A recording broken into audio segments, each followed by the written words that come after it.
When you're in a leadership role, you're responsible to cast vision and get your team headed in the right direction. And often this takes making changes. But there's a problem. People don't like change. I mean, do you like change? So what, do we not make any changes? Well, today I'm going to give you the exact blueprint for making changes in your organization without causing a riot. Let's do it.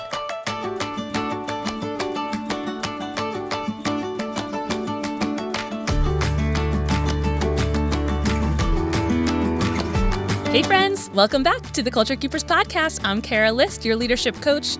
We are here to discuss topics that empower leaders like you to cultivate the best possible workplace cultures for your team so that they are happy and high performing. And we're back at it today, talking about making changes in a way that is healthy and helpful to your team.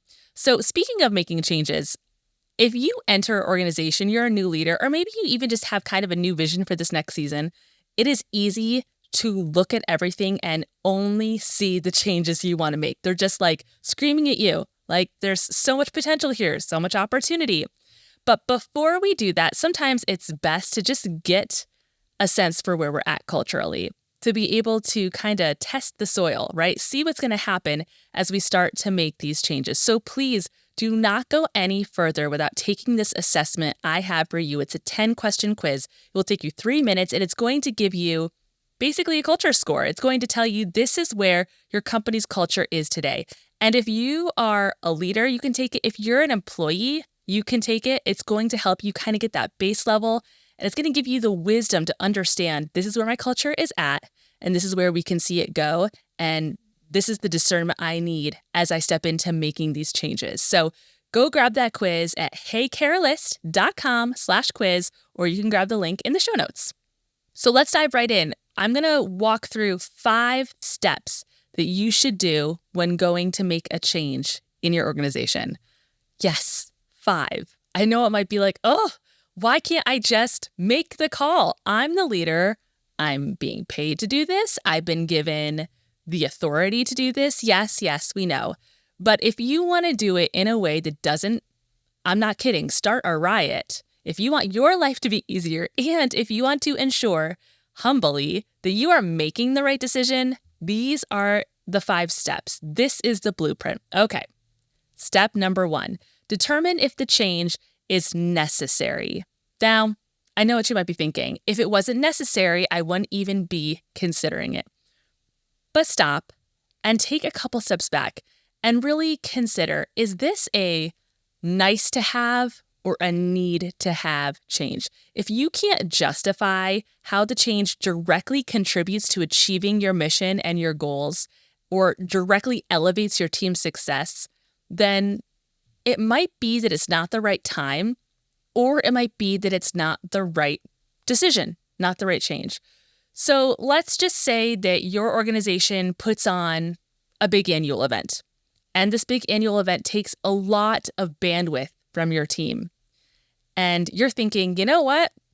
Maybe it would just be best not to do this event, like just to cancel it. Why can't we just cancel the event? And that might sound like a pretty easy thing to say, but you have to determine, okay, so is this change absolutely necessary if what I'm looking for is more bandwidth for my team? That's the problem. My team needs more bandwidth. So is the necessary change canceling the event? Does having the event better achieve our mission, achieve our goals, elevate our team's success? Or would canceling it do those things? So do you see how we can tend to jump to a conclusion? My team needs more bandwidth. This is taking the bandwidth, so this has to go. When really you can determine, is it necessary for more bandwidth that the event gets canceled? And maybe there is another way. And you might be really passionate about it, right? You might really believe that the best course of action is to cancel the event or make that big necessary change in order to see this happen. But your passion isn't always accurate. So you need to really dive deep, not just say, well, of course it's necessary because it's right there in front of me, but really dive deep and consider if that change is not a nice to have, but it is an absolute must. Okay, step number 2 is to sell the result, the benefit, not the actual change. So can you imagine if someone approached you and said, okay, tomorrow you have to start working out for an hour and a half a day and you can never eat cake again in your life? That's my idea of what exercise and healthy living looks like. And maybe you already do those things. And that is, I have so much respect. That would be a big dark cloud on my day. That would not be good news to me. You have to exercise for an hour and a half every day starting tomorrow, and you can no longer have cake. I would push back. I would not be pleased. I'd be like, you can't tell me what to do. I will eat my cake. But what if someone came to me and said, tomorrow, you're going to start your journey towards a healthier lifestyle. You're going to have more energy. You're going to, right? And they start naming all the things that are the benefit, that are the outcome of the hard work that it's going to take. And it doesn't mask the hard work. It doesn't say that hard work doesn't exist. But you don't need to start with, this is going to be hard, right? Like you don't take your child to the doctor and say, like, you have to get a shot today and it's going to really hurt. They're going to poke you with a needle. You're not going to like it, right? You don't say that. You're going to say, we go to the doctor because we're making some decisions for our health and you're going to get a Band-Aid and a sticker, right? Like you push the outcome, the benefit. So by articulating the value of the change and highlighting the benefits from the team, they can rally around the outcomes instead of focusing on the potential challenges. And it doesn't mean, again, that you're not being honest about the challenges. Those challenges are going to happen, but it's about rallying your people around the why. The third step is to get buy-in and ask for feedback and receive questions. So you introduce the idea, not as a change, as an idea, and you listen actively to your team's concerns. This could be in a staff meeting, this could be in one-on-ones, and you address them open and honestly, and you take the time to understand their perspectives, right? And you can provide reassurance, but I would even hesitate. I would listen. You're going to get valuable feedback, things you may have not thought about, things that you realize you need to provide more clarification on, things you may need to be willing to make adjustments on. So you present it as an idea and you let them toss it back and forth. And you might think, well, wouldn't that cause a riot? Wouldn't that get people all up in arms? Well, I don't think so, because you're just presenting an idea and you're getting their feedback. Now, this is where the problem would lie, is if you presented the idea, they gave you a lot of feedback, they asked good questions, and you came back with no changes. That would be a problem. It doesn't mean you have to change the whole idea, but if there are certain questions or concerns, then there might be a lack of clarity, and you need to figure out how you can be more clear when you actually say, this is what we're doing.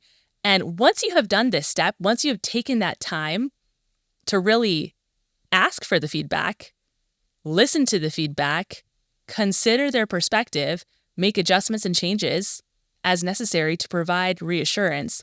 Once you do that, they will feel like there is buy-in, that they were a part of this change. Their contributions helped make the decision, and it wasn't just being handed to them.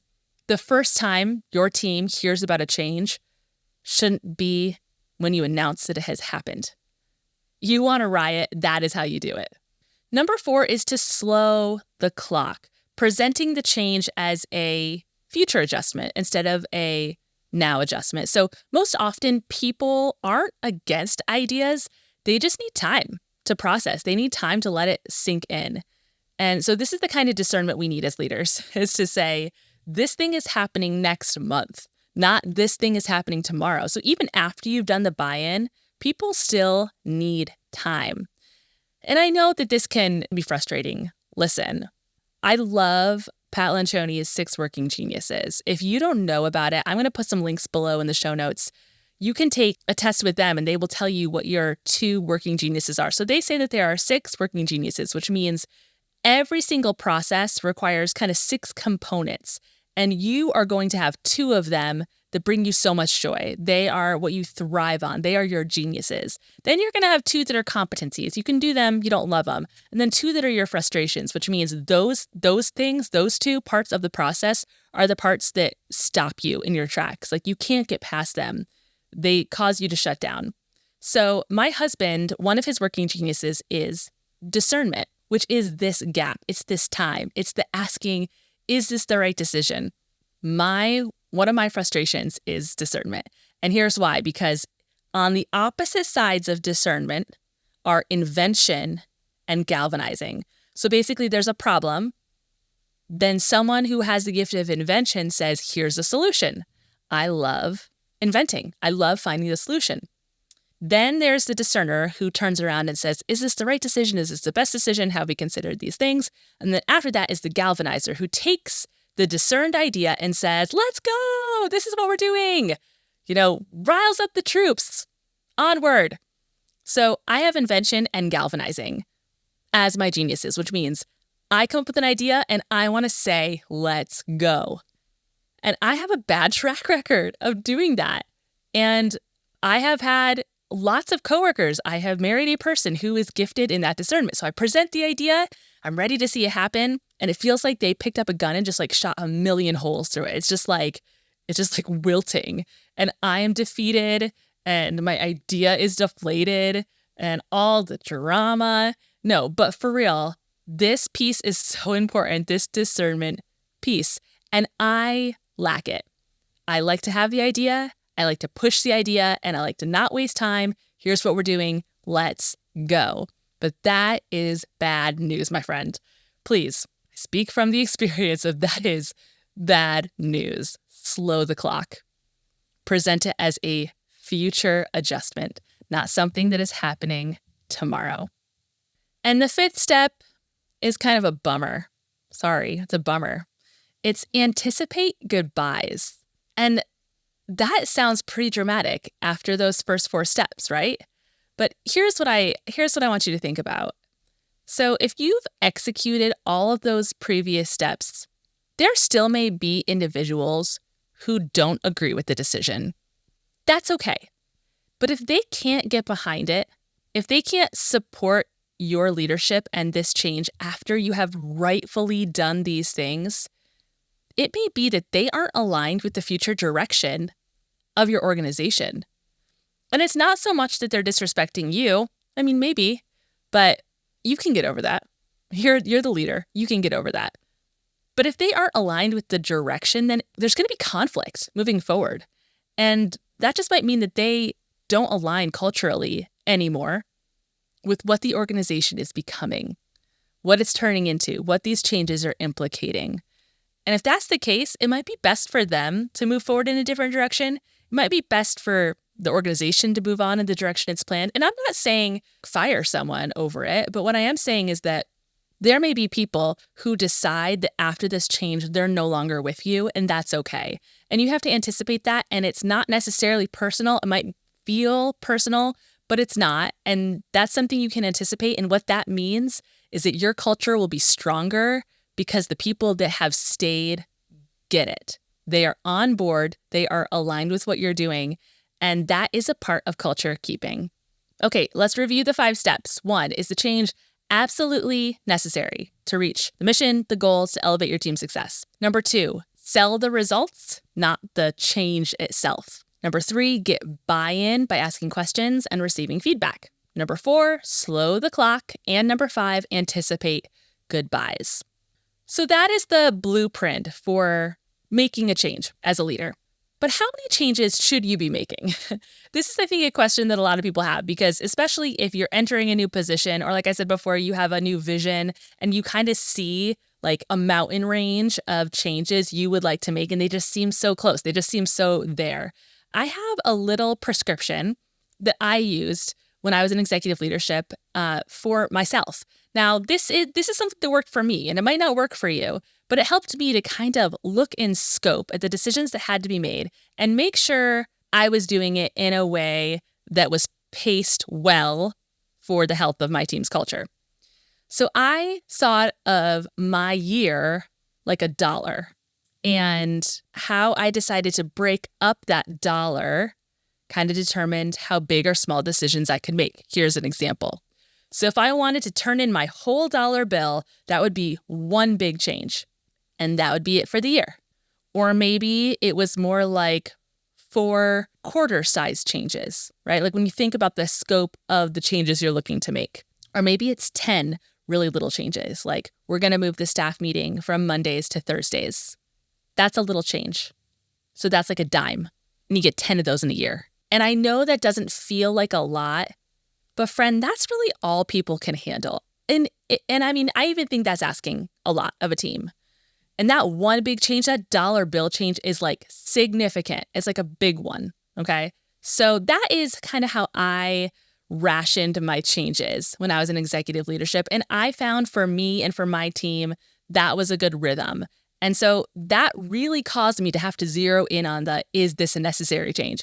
Because if I only have 4 medium-ish size changes to make, I better make sure I use them well, right? This company isn't just a game we play as leaders. Like, we don't just get to move the chess pieces like crazy, make mistakes and move them back. We have to be super strategic, super calculated about how we're moving things around. We're dealing with people, we're dealing with customers, we're dealing with valuable work that impacts our communities. So it's not just about the decisions we want to make. There's a lot more to consider. And this is how I suggest you do it. So I wonder if you're reconsidering a change you're going to make, or maybe you're thinking it's time to make a change.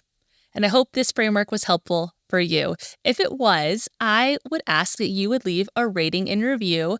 Let me know what you enjoyed about this podcast episode. And also, you could leave a comment for me if you're watching this on YouTube. That would just mean so much to me. I'd love to hear from you. Okay, friends, you're doing a great job. Leadership is so hard, and you are doing it. Keep making a difference, and I will talk to you next time.